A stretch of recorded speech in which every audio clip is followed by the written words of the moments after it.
Good afternoon, everyone. Welcome to another episode of Go Big or Go Home. I am Old Man Troy, joined by the Youngster, Kevin Cunningham, a.k.a. Kid Cunny on Twitter. How are things going on this marvelous start to the week, Kevin? It's Monday. It's beautiful. What's going on? Some job things, accepting a couple jobs. I actually took a part-time gig at a Ross store. I don't know if you guys have Ross in Pittsburgh, but I took a little part-time job there. That was a few days ago, and then today I got something with another site for college football stuff.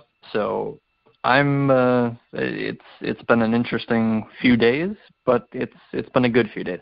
How about you, Troy? Little more action on your side, though. Yeah, I told you some things that happened at my plant. I'm not at liberty to discuss details, but there was a workplace incident today, and news crews flying overhead in the chopper, and so it was a pretty significant event that happened at my work, caused us to not have a work meeting, and until all of the details are panned out, I can't tell people exactly what happened. I know what happened because I was actually in the building and told to turn around and leave the building. All I can say is there was a gun involved at our workplace, and exciting afternoon. And there's a lot of things going on in this world, Kevin, and I was telling you, it's not like the good old days, where things got settled with a knuckle sandwich and out behind the old schoolyard. Things are, I was texting a couple people because, of course, people know where I work, and they're making sure I was okay. And I'm like, man, just the world is insane right now. And I'll tell you, you and I do this show, and it kind of is that getting away from reality for me. You and I do a couple of shows together. We do some projects together. When I do radio, when I do podcasts, it's like I'm in a different world. It's like I get out of reality for that hour, 45 minutes, however long it is. We're going to have a great show today. Not a lot going on in the Big Ten. Talked about it last week. But the big news is Mr. Bridges at Michigan State coming back for another year. A lot of people thought he was going to be one and done. That's going to, in my mind, Kevin, maybe make the Big Ten a bit more competitive next year. I know they're losing some people. You and I were kind of down on the Big Ten. I thought they had a pretty good showing in the tournament. And with these teams and looking ahead to next year, maybe the conference will, I don't even want to say take a step up, but there's a lot of young guys in the Big Ten this year, and I think next year we could see a more improved overall Big Ten as far as the depth of the conference when you look at competitive teams nationally. What are your thoughts? I absolutely think it's safe to say that the Big Ten is going to take a step up. I mean, I'm with you, and I think you mentioned it, that we were kind of down on Big Ten basketball this past season, and realistically, rightfully so. I mean, at any given time, you had Wisconsin and Purdue in the top 20, and then you had one other team, usually Maryland, hanging around 24, 25 on a weekly given poll. So the selection committee had their top 16 teams revealed in February, which is something they never did. And Wisconsin was ranked number 7 in the country at that time and wasn't even on the top 4 seed lines. So, and we obviously know how that story played out. They got an 8 seed, obviously a little disrespected, and they beat the number 1 team in the tournament as a little payback to the selection committee, I guess. But so the Big Ten, I mean, during the regular season, no one really gave them much credit. We didn't think that there were any true powerhouses in the Big Ten, and I think that pretty much played itself out to be true. 3 teams made the Sweet 16, which is, awesome for sure, but they all lost in the Sweet 16. So there probably wasn't necessarily that powerhouse. Purdue was really good all year long. Wisconsin was pretty much really good all year long, except kind of toward the end. They lost a few games that they shouldn't have. And then Michigan got really hot. So there were definitely some compelling storylines. Minnesota was really good, but they lost one of their, top 7 contributors, and then that made them 6 deep, and they ran into Middle Tennessee State, who, everyone and their mother loved, and they got to the second round. So I guess overall the Big Ten in the NCAA tournament, they did some things, and it was really good, and throughout the regular season they were kind of disrespected. They played themselves I guess they played higher than or outperformed what most experts thought they would do in the NCAA tournament, is I guess what I'm trying to say. And Michigan State, you mentioned it. I mean, there may not be much going on in the Big Ten right now with basketball and football concluded, but Miles Bridges, probably the best player in the Big Ten. You surely have Caleb Swanigan in Purdue. I would say Swanigan made more of an impact than Bridges did, but outside of Swanigan, I mean, Bridges is right up there with anyone else, and he was just a freshman. And we talked about throughout the season how Michigan State, Tom Izzo, this was probably his best recruiting class ever. You know, he got 3 top 30 guys, I think it was, and then a fourth around the 60s or 70s, depending on which recruiting site you looked at. But Michigan State had 4 really good freshmen this past year, and it's like, hey, this Michigan State team is going to be pretty good because you got the guys that are really contributing now, like Bridges. You know, yeah, he's probably going to leave. Then you had Nick Ward, a freshman. Eron Harris was a senior. Josh Langford, a freshman. Cassius Winston, a freshman. You know, most of these guys were coming back outside of the crazy old seniors. There was one who transferred in at the beginning of the year, and he didn't even play. To his, departure won't be felt at all. Gavin Schilling was a player from Michigan State who had done some dirty work on the inside. He was supposed to be a starting front court player for the Spartans this year. He never played because of an injury before the season as well. So that led Michigan State being a little smaller than usual, actually a lot smaller than usual. They had to rely on Nick Ward, who was a freshman. Certainly a good freshman, but he outperformed expectations, especially with the minutes he got because of those injuries. It made these freshmen grow up, and, it made you say, okay, this Michigan State team is going to be really good down the line. Obviously, they've got the core intact. You're probably going to lose a one-and-done player in Bridges, but the core is pretty much intact. You're losing a couple seniors here and there, but this group of freshmen is going to be really good. And now you insert the fact that Miles Bridges is going to be back. That was Michigan State's top player from a year ago. And Michigan State, they were, 20-15 overall, I think it was. Yeah, 20-15 overall. But they got to the second round. They eventually lost to, obviously, Kansas, who is a really good team. But this Michigan State team, I mean, with Bridges and Ward on the inside, again for you, and Langford out on the wing, he, I think, really started to show his promise as a freshman. He's a wing for Michigan State this past year. He'll be a sophomore next year, obviously. All these freshmen are staying, but so Langford, I think, got better over the last 5-10 games of the season. I think he showed why he was, a top 15 recruit. And then Cassius Winston, the point guard, who Tom Izzo said was the best passing point guard that Michigan State has ever had since Magic Johnson. So he obviously loves Cassius Winston. I fell in love with Cassius Winston as the season went along. He's going to be the starting point guard for Michigan State until he leaves, whether that's the NBA or graduating. So all these guys, I mean, even Lou Nairn, who is, I guess, technically the starting point guard because he was a junior. I think he's going to be a senior next year. He was either a sophomore or junior last year, I think junior. But so Michigan State's got a lot of guys coming back. Obviously, this entire freshman class is now coming back. Like you said, we expected Bridges to depart for the NBA. He was going to be probably a fringe lottery pick around that 15-ish range, and he said, nope, I'm going to come back. And to me, it's a whole different topic. But these players coming out this year in what is looking like is going to be a really dominating draft class compared to basically every other year outside of LeBron James, D-Wade, that class. This is basically the most hyped class since that class, 13, 14 years ago. So to wait a year, if you're a lottery pick like Bridges, that means you could go top 5 next year, depending on what Bridges does. And I absolutely think he can.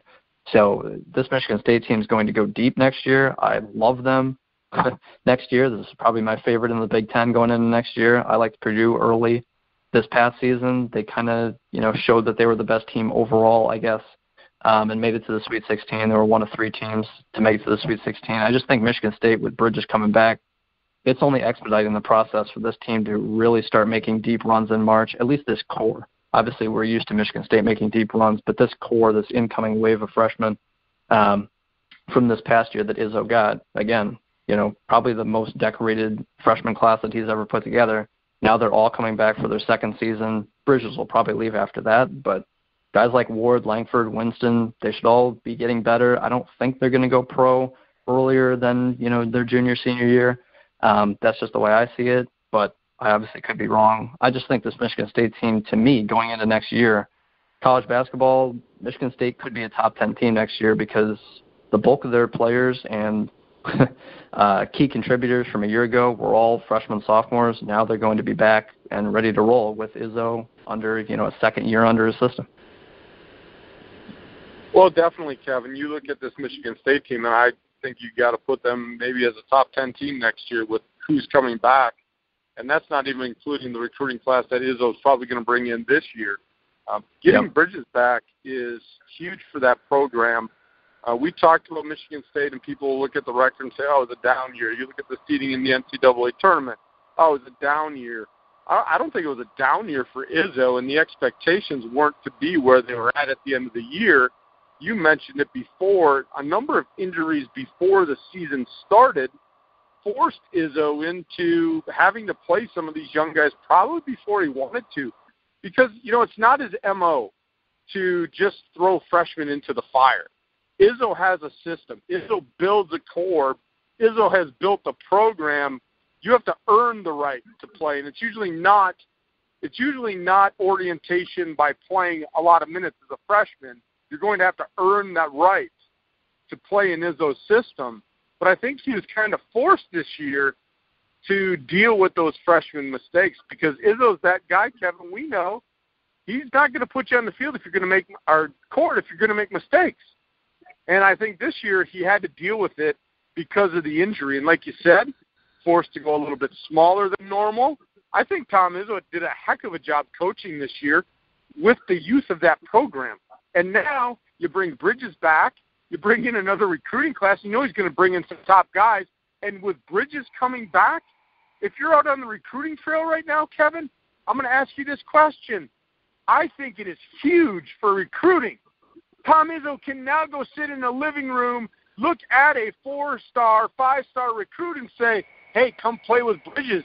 Come play with Bridges at Michigan State. Why wouldn't you want to do that if you're a guy that can contribute? I think this not only helps Michigan State overall as a team, I think it's going to help Izzo for recruiting at least for one more year. What are your thoughts there? Oh, for sure. I mean, just to backtrack for a second, and I'll make it quick, but Michigan State, I mean, all those injuries, and 20 and 15, I don't think they ever made the top 25. Just based on from what I remember since the start of the show, over 3 months ago now. But so Michigan State as a whole, you look at their season, and they made it to the second round with these injuries on the inside. Again, they're starting front court coming into the year this past year. Their starting front court, both Schilling and the transfer from, I forgot where it came from, but their starting front court didn't play a single game this past season. So, like you said, it had Nick Ward, especially on the inside, the freshman big. He got a ton of minutes, and he was their main big this year because of the injuries. Like you said, it's not typical of Tom Izzo to play a bunch of freshmen, but he had to because of the numbers, because of the injuries. So Michigan State and their recruiting class, I guess just backtracking again, you look at 20 and 15, but still with all these injuries, all these freshmen, year one of Tom Izzo's system, and they still got to the second round, and which I didn't think they would going into the tournament. I didn't love where Michigan State was at. I liked their team, but I didn't love them. They got to the second round and ran into Kansas.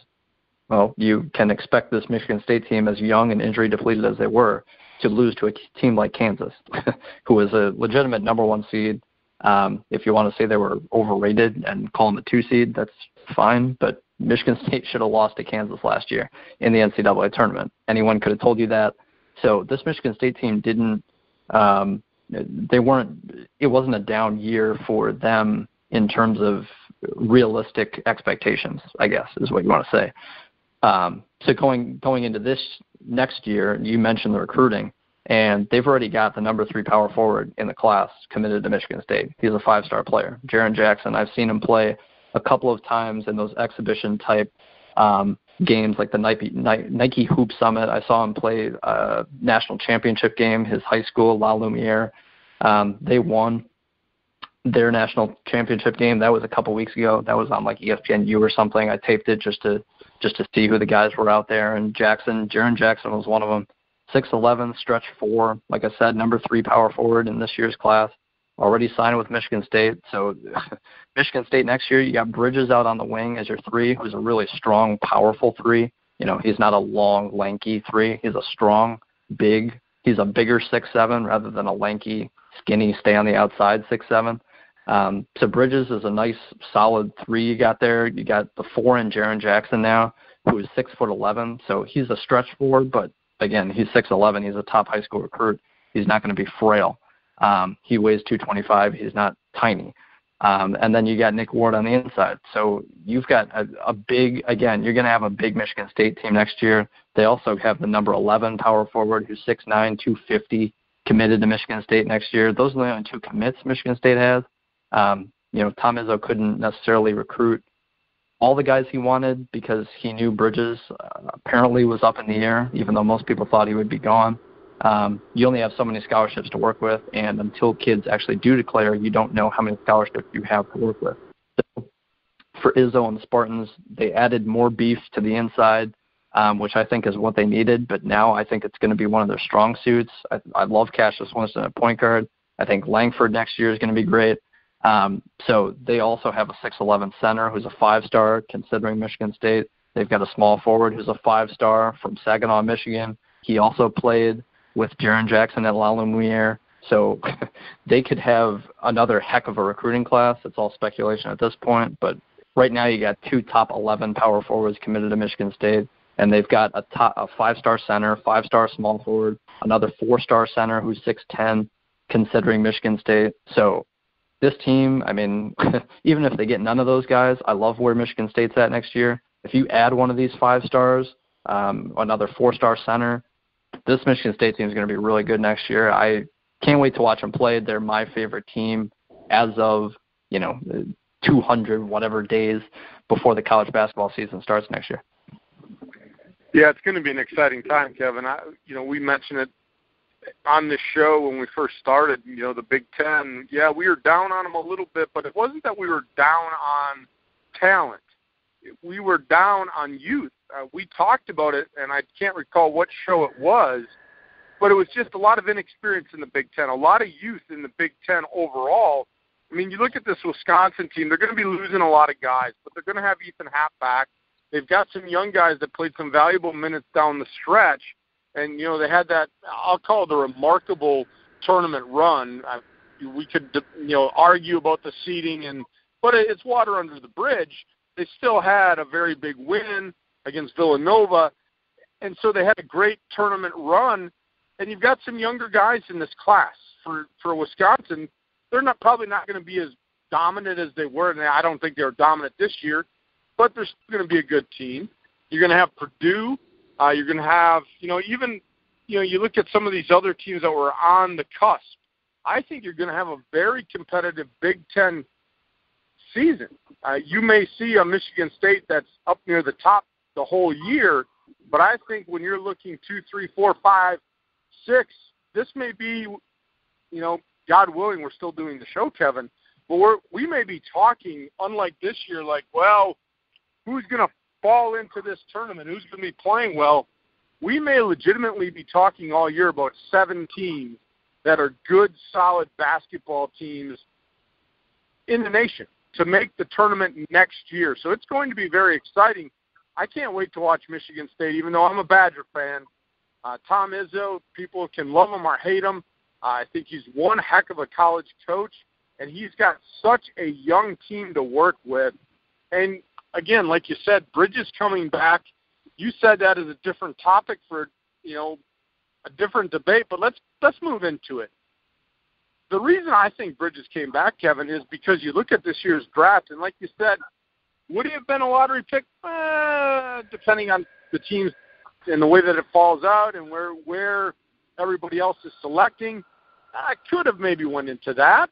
But you look at another year in college, and it's always a risk. Maybe there's an injury. Maybe you play poorly. I don't think he plays poor. Knock on wood, he stays healthy. I think he improves his draft stock dramatically by staying in school. I think he's got a very good, smart, intelligent group of people around him advising him on the correct thing to do, which was to stay in school. We know it's not for an education, Kevin. I mean, come on now. If we say that's why he went back, you're fooling yourself. He went back for basketball. He went back so that next year he can take a look at everybody else in the draft and position himself to be a top 5 pick, which, of course, that's where the money is. So that's why I think he went back. He looked at the draft and said, well, maybe I could be – he's going to be a first-rounder. That is not a question. It was like, where's he going to get picked in the first round? I think he came back purely to improve his draft stock for 2018. Just my thought. Yeah, I'm not one of these people that think that because you return and you're a top prospect, it's, or, middle of the road, I guess, quote unquote, middle of the road being, 15th or 20th pick. Just looking at some of these names, I mean, yeah, maybe 15 would be a little too high, I guess, if you want to really project it out. But looking at names in the 20s, I mean, Miles Bridges is a better prospect than those players, just looking at it now. So he was going to be selected around 15, 20. He might not have even been lottery. But so for those players, those freshmen coming out, projected along those borderline draft lottery selections around that 15-ish, 20-ish range, yeah, if you're coming back to a good situation and if anything, and your draft status does not heighten itself, over next year's play, maybe Michigan State has too many good players next year. Maybe they get a couple of these 5-star recruits, and Michigan State has one of those Kentucky type, it's not going to be the same exact type of team in terms of talent. But point being that Anthony Davis in college, didn't average 22 and 13. He averaged whatever it was. It was something probably along the lines of 13 and 6. Actually, I don't even think he averaged double digits. I think Anthony Davis even was like the 4th leading scorer on that Kentucky team that year because of just how much talent they had. And so you want to spread the ball. You want to play good team basketball. Tom Izzo's not going to force feed Miles Bridges to get 20 points a game and help his draft stock. It's all about winning. It's all about the program. So even if his draft stock, in short, doesn't, take that huge step up, again, you mentioned it, the draft class this year compared to basically any other year is a loaded draft class. That's what you have, numbers 1 through 10. If you're the 10th team picking, you're getting a really, really good player. You're getting a usual top 5 type level player. Dennis Smith, just looking at one mock draft right now, Dennis Smith Jr. is a freshman at NC State, all the talent in the world. And he's, the 3rd or 4th point guard prospect behind Fox, behind Ball, behind Fultz. He's the 4th point guard prospect. Some people think Malik Monk's going to be a point guard. He plays shooting guard at Kentucky this past season. But so Dennis Smith is the 4th or 5th ranked point guard. In most years, he'd be easily top 2. So this class as a whole has a ton of point guards, especially. Not hugely deep on the wings. Jonathan Isaac's a guy. Lauri Markkanen's a stretch 4. But so just overall, Josh Jackson, Jason Tatum, you definitely have impact wings at the top. And I think Bridges can be one of those top wing prospects at the top this time next year. So even if his draft stock, again, doesn't take that huge step up, just based on the talent of this draft class compared to next year's, not that next year's is going to be crap. I'm not saying that. I'm just saying that this year's is once-in-a-decade type draft in terms of the talent coming out. Again, you have the 10th pick. You're really happy in this year's draft. If you have the 10th pick in most drafts, it's like, well, hopefully we get someone with a lot of upside and we know they're not going to contribute, or we're taking one of those juniors and seniors that we know they can contribute for a few years. We're not sure how high their ceiling is, but we know they can step in and be a solid role player.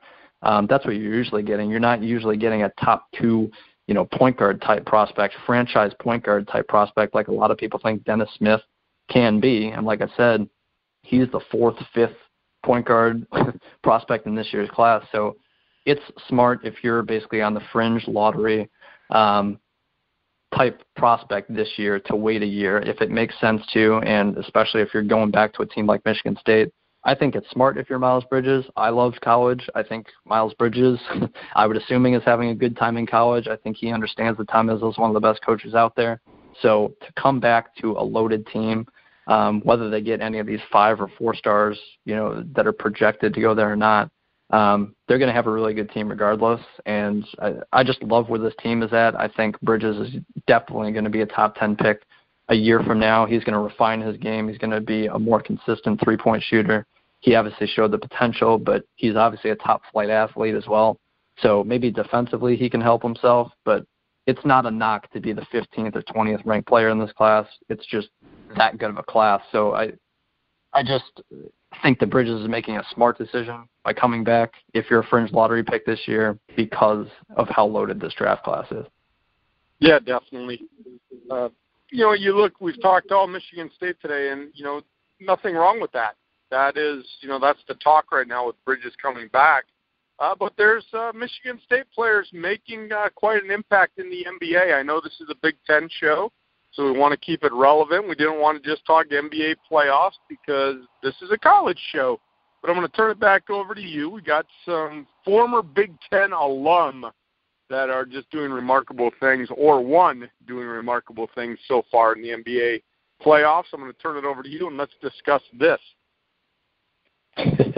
Yeah, I think, we're not going to go in-depth crazy about the Golden State Warriors, but Draymond Green, obviously, been talking about Michigan State today. It's I guess, kind of been a Michigan State-type show, even though we talked about how the Big Ten as a whole probably will take a step up next year because of all the young, teams that were in this conference a year ago. Purdue probably lose a couple guys, but they've got a lot of impact players returning. Minnesota, the bulk of their team is returning. Maryland probably loses Melo Trimble, but their top 2, 3, 4, the number 2, 3, 4 scorers for Maryland a year ago were all freshmen. They're all going to be back.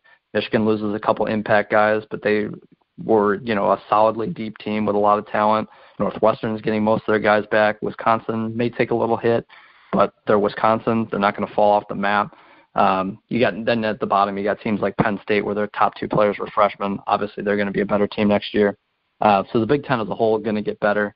But so going out to the NBA playoffs just for a little bit, Golden State Warriors, obviously everyone knows about them. Everyone knows about Draymond Green.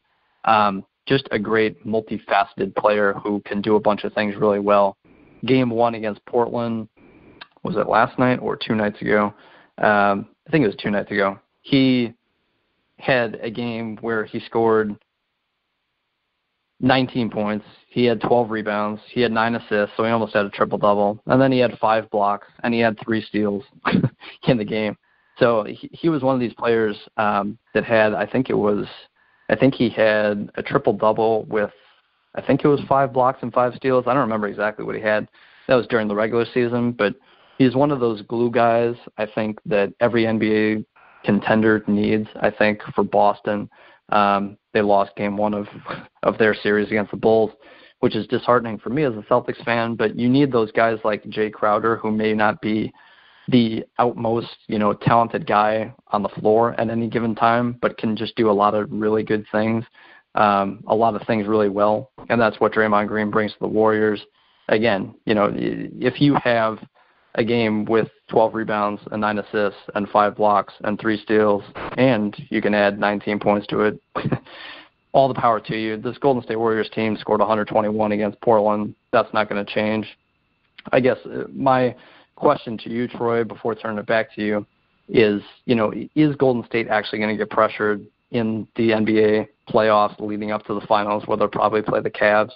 Or, is there a team out there like the Spurs that you think can actually give them fits? Do you think Houston can give them fits?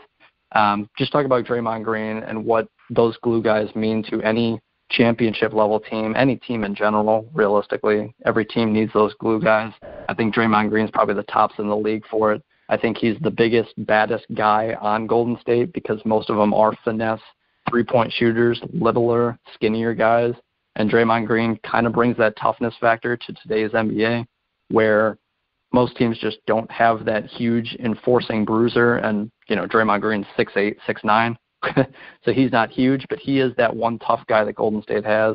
He's the glue guy that Golden State has that just really connects this team. And without Draymond Green, I don't think this is the same Warriors team. Like, you can take out Curry, you can take out Thompson, you can take out a guy like Durant. They won 13 games straight, and they did just fine without Durant. You can take one of the key scorers out of this team, and they can still find ways to score. But a glue guy like Draymond Green, just his impact, I think, is definitely understated, and he has these games where he just completely fills the stat sheet every way possible, and it's like, wow, this it just shows the value in Draymond Green. And I think ultimately Tom Izzo, excellent coach, set up Draymond Green for the future excellently, and now he's with this Golden State Warriors team who's on a 3-year run, like basically nothing we've ever seen outside of, closing the deal against Cleveland a year ago.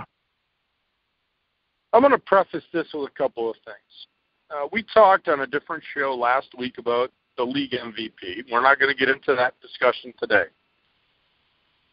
I didn't bring it up because it's not even a reality because of the LeBron James, the James Harden, the Russell Westbrook, and the numbers they put up.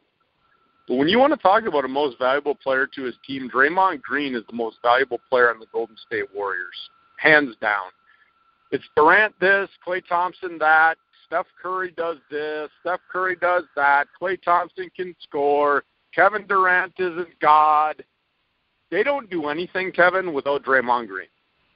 Draymond Green is a guy that can score. He's a guy that can rebound. He's a guy that can dish the ball. He can play tough defense, and he's a guy that will be your enforcer inside.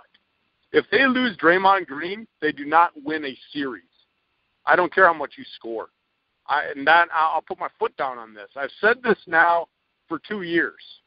Draymond Green, when you watch the Golden State Warriors play, yeah, Steph Curry can shoot from 75 feet out and make a three-pointer. Whoop-de-doo. Kevin Durant, and his little 15-foot jump shot. Klay Thompson hits some three-pointers. So what? They score. Big deal. Draymond Green is a basketball player, Kevin. He is a blue-collar basketball player that is the heartbeat of the Golden State Warriors.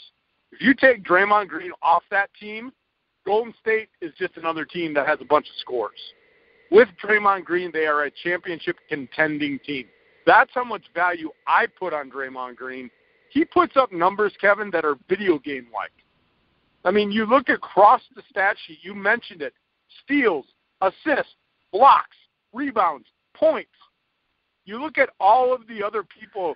I know you're a big LeBron James guy, and again, we're not going to debate the MVP, but you look across the stat line and what LeBron James does, Draymond Green is not the same talent as LeBron James, but he fills a stat sheet. He does it all.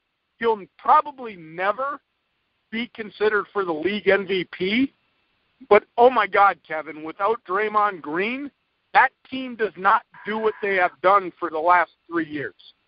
Yeah, and again, I said it. Curry this, Thompson that, Durant does this. Who cares?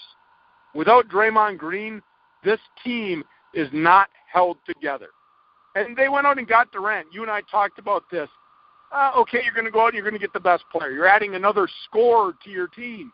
Yeah, and Golden State can score, but to win an NBA championship, you have to play defense. You have to rebound, and that's what Draymond Green does. He brings the intensity, he gets the rock, and then he knows what to do with it. If you ask him to score, he's going to score. You ask him to give an assist, he's going to do that. You ask him to get physical and tough and block shots, he does it. Draymond Green does it all, Kevin. I know he'll never be considered for the MVP, but I actually enjoy watching him play because he is a basketball player. That's all I have, and as you can tell, I got a little bit passionate about that. No, and I completely agree with you. I'm with you that he is the MVP of this team. He is the glue guy. He is the guy that can do it all. Like you said, obviously you have to win. In basketball at the highest level of the NBA, you need shot makers, you need playmakers, you need scorers, and that gets all the love, that gets all the highlights, steals. Draymond Green can get a steal and dish it out to Durant for an open three in the fast break, and you see the end of the play, and you see Durant, hitting a wide open three, and it just looks beautiful because it's a beautiful shot coming from a 7-footer. And the stat sheet, 3 points looks better than one steal and one assist on any given play, because if you look at NBA MVPs over the course of the history of time, you've got 30-point scorers left and right winning your MVPs. You don't have guys averaging 10 assists, 8 rebounds, a couple steals, a couple blocks. You don't have those type of glue guys winning the MVP. So I'm with you that Draymond is the MVP of this team. I think Kevin Durant being out for a 13-game stretch and then winning 13 games straight without him proved that to basically end the season. That proved everything to me. It just enforced that you don't need more scoring if you're Golden State, and we argued about this a long time ago when they first added Durant, that what are you doing if you're Golden State? You were one shot away from being back-to-back title winners, and you went out and you got rid of all your big men, you got rid of all your depth, basically, outside of Andre Iguodala, and you added a top scorer, which is something you already had. So, teams like the Cavs, they average 110 points, Celtics 108 points, Wizards 109, Toronto 106, Golden State averages 115. They're the best offensive team in the league by a few points every game. That's cool. That's fine. But I loved what you said when you said you have to still play defense. You have to still rebound. Boston Celtics, my Celtics, unfortunately, just got abused on the boards against the Bulls in game one of their series, and they paid for it. They lost game one to the 8th seed because they got annihilated on the boards. And it's something Boston just isn't great at doing. And when Isaiah Thomas is on the floor, they kind of struggle defensively. They're great offensively with him. Again, they average 108 points a game. It's like 4th or 5th in the league. But they also give up 105 a game. So, it's give and take. You have to play defense. You have to rebound. That's why I don't love my Boston Celtics. They're the number 1 seed. That's all fine and dandy. But in the end, they would get crushed by Cleveland, and I think Toronto's probably a better team. Washington's really good. The Bucks upset Toronto in game 1. They've got a ton of length that I love. Boston's just another really good team that doesn't hold a candle to Cleveland and Golden State because of what they have. The Spurs are really good as well, but Cleveland and Golden State just a class above the rest. I don't see either of them struggling. I think obviously you have Cleveland playing Golden State for the 3rd straight year. Hopefully they're all healthy. Hopefully, Love and Kyrie don't get hurt like year 1. Hopefully Bogut doesn't get hurt. Hopefully Draymond Green doesn't get suspended. For game 5 of that series, that kind of helped turn the tide a year ago when the Cavs flipped it down 3-1. Draymond didn't play game 5. Andrew Bogut was out with injuries the rest of that series, which was huge. Again, you talk about defense and rebounding, a paint, rim-protecting big, disallowing Kyrie to get into the paint for easy layups, not allowing LeBron to drive and penetrate or finish at the rim. If you have a guy like Bogut, if you have that rim-protecting big, it just helps you so much. It helps your rebounding. It helps your defense, interior defense. It also helps your perimeter defense because LeBron isn't getting into the lane and kicking it out to open three-point shooters. You don't have to worry about that. You don't have to double down in the paint, leaving open shooters on the outside. Just having a guy like Draymond Green being your tough guy on the inside, getting the boards, getting the steals, the blocks, just everything he does for that team is immense, and it's huge. And I think Golden State made a mistake by trading for Durant, giving up their depth, giving up their bigs, because it just makes them more of a finesse team. And the lone tough guy that they have nightly, night in, night out, and they count on isn't Zaza Pachulia. It's not JaVale McGee. It's Draymond Green. He can do it all. I just think he's kind of a Swiss Army knife. He can do it all. You can depend on him. I think he's the most valuable player for that team. I guess going back to you, Troy, do you think anything is stopping Cleveland and Golden State from facing each other for the 3rd straight year in the playoffs, in the finals? Yeah, Draymond Green not playing. You brought up a great point. You look at the series last year. Suspension of Draymond Green, that turned the series around. Now, I'm not saying that the suspension was wrong. Okay? We all know about the growing kick. Fine. But you look at no Draymond Green, what happened? Boom. Cavaliers seize momentum because they don't have the guy on their team that, in our opinion, is their most valuable player. And that is just proving what I said. And I love the scoring. I love watching pretty three-point shots go down. I think you said it the best. Everybody sees the highlight. They see the nice arcing shot. They see it all twine. What a beautiful shot. What about the hard work on the other end of the floor that made that shot possible? That's what wins NBA championships.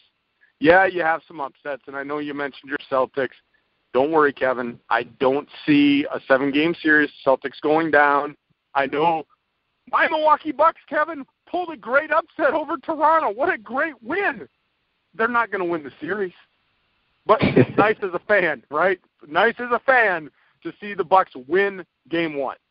Now, that's a different series. That's a 3-6, but still, Toronto's more talented than Milwaukee.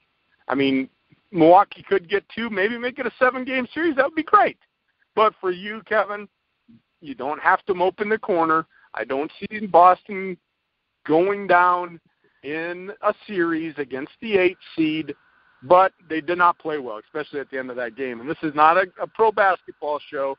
Maybe we'll talk about that on our other show that we do on WFSN about what I saw at the end of that game, because I was flipping back between the Penguins hockey game and the Celtics game last night. But I'll tell you what, Kevin, another show in the books, another great show. We said, well, we'll probably have a half-hour show tonight. Now look at the time. Yep. 40 minutes in the books, and we could obviously, talk about more than just one team in the Big Ten or one series and just one player and Draymond Green. I think we could talk about multiple players, multiple teams, multiple, this and that, college pros. You even brought up the Penguins, so we could obviously talk about the Penguins. Like you said, though, you can catch us on the other show that we do. Check us out on Twitter. You'll see it in the bio. Links at TroyRobert967, at Kid Cunny. Give us a follow. We tweet out the links every week for that Saturday show that we do that's not just Big Ten focused. If you love hearing our voices, which we know you do, check us out on that Saturday show, because we talk about everything. We talk about the Penguins. We talk about the Cleveland Indians. We'll talk about everything. NBA playoffs, we'll obviously get there. Big Ten stuff, we'll mention it once in a while, but we usually direct those people to listen to this Big Ten show if we talk about the Big Ten. But like I said, if you love our voices, check us out on Twitter. We always have that link to our Saturday show. So go big or go home. I love Michigan State next year. That's my number one team in the Big Ten next year. I'll say it right now, right here for the books. Yeah, well, I can't disagree with you unless something unbelievable happens over the course of time. I think I'm sticking to you're going with Michigan State as your favorite team. I'm going more down the road that I'm excited about the conference as a whole. I'm excited to see what nationally they bring to the table. I know that there's a lot of teams, they look at the Big Ten and a few years ago, the Big Ten's down. I'm going to like this conference, and I think my stand, Kevin's going to be I'm just going to like this conference as a whole. You mentioned some teams that maybe people are not going to ever talk about consistently. Penn State basketball? Who the hell cares about Penn State basketball? But like you said, freshmen. They got freshmen scoring points. Northwestern made the NCAA tournament for the first time ever, and they should be back at least as a tournament team. Maybe not as good as this year, but they've got some good players. They're building something. They can recruit now. They've made the tournament. I'm just excited about the Big Ten tournament or Big Ten conference overall. It's going to be a great show. It's going to be great doing this show from here on out. But for Kevin Cunningham, a.k.a. Kid Cunny on Twitter, I am Old Man Troy. Thanks for listening in. We'll get back at you next week with another episode of Go Big or Go Home. Have a good day, everyone.